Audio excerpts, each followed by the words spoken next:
C. Joseph Vijay எனும் நான்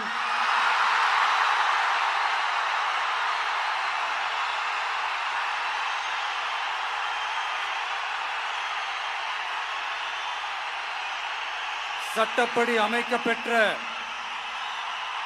இந்திய அரசியல் அமைப்பின்பால் உண்மையான நம்பிக்கையும் மாறா பற்றும் கொண்டிருப்பேன் என்றும் இந்திய நாட்டின் ஒப்பில்லாத முழு முதல் ஆட்சியையும் ஒருமையையும் நிலை நிறுத்துவேன் என்றும் தமிழ்நாட்டு அரசின் முதலமைச்சராக உண்மையாகவும் உளச்சான்றின்படியும் என் கடமைகளை நிறைவேற்றுவேன் என்றும்